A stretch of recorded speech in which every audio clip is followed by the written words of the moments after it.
Komoditas kita dengan harganya naik, kita mendapatkan peningkatan penerimaan. Ya.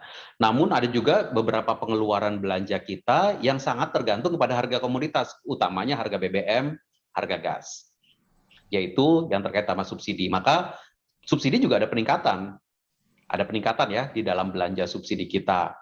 Nah, tapi belanja subsidi yang kita lakukan itu kan adalah upaya untuk menjaga supaya harga bisa tetap diakses, bisa tetap terjangkau oleh masyarakat. Apalagi dalam situasi pemulihan seperti ini.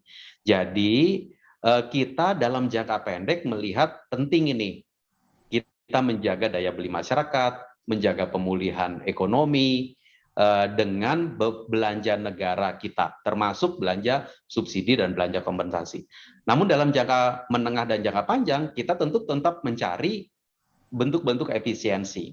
Bagaimana supaya perekonomian kita bisa bergerak jauh lebih cepat dan belanja negara seperti apa yang diperlukan. Jadi memang dia ada efek-efeknya, ada efek di penerimaan, ada juga efek di belanja. Semuanya ini yang paling penting adalah kita tata kelolakan, kita hitung, dilaporkan, dan nanti tentu melalui proses audit. Sehingga APBN itu memberikan perlindungan kepada masyarakat, tapi pada saat yang bersamaan ada juga belanja-belanja yang dipakai untuk mendorong pemulihan ekonomi kita. Gitu, Monica. Oke. Nah, di tengah ketidakpastian juga apakah komoditi super cycle ini akan berlangsung di tahun 2022, mungkin bisa dielaborasi lebih detail nih Pak Suhasil terkait dengan seperti apa rencana kebijakan subsidi di tahun 2022 ini? Jadi kalau saya ini ya, tadi ngelanjutkan yang tadi, pengertiannya begini, komoditi super cycle harga itu biasanya nggak akan selalu tinggi. Kalau ke tahun 2021 kita menikmati harga yang tinggi, kita mendapatkan penerimaan, namun juga memiliki dampak di belanja. Nah, kalau nanti harga komoditasnya berubah, tentu nanti dampak pada penerimaan akan ada, dampak belanja juga akan ada. Itulah yang selalu kita perhatikan dari yang namanya mengelola APBN itu seperti itu. Terus memperhatikan faktor-faktor yang penting, salah satunya harga komoditas, dan melihat dampaknya kepada APBN seperti apa. Nah, di tahun 2022 kita melihat paling penting adalah pemulihan, Monica. Paling penting adalah pemulihan ekonomi. Jadi, kalau soal tadi ditanyakan mengenai bagaimana Pak subsidi di tahun 2022, kita akan sangat-sangat memperhatikan bagaimana gerak ekonomi masyarakat, gerak pemulihan kita, harga komoditas akan kita juga perhatikan terus-menerus, dan kemudian pada saat yang bersama mencari upaya apa untuk memulihkan lebih cepat. Nah, masyarakat kita untuk pemulihan itu apa yang dibutuhkan oleh masyarakat, ya.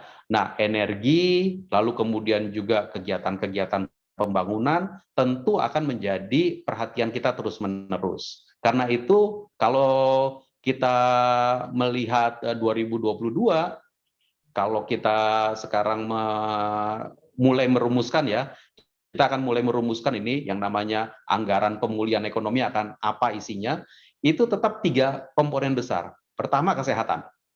Ya, penanganan kesehatan menjadi sangat-sangat penting untuk kita lanjutkan. Vaksinasi, kesiapsiagaan sektor kesehatan kita, rumah sakit, tenaga kesehatan kita juga harus terus kita siap-siagakan.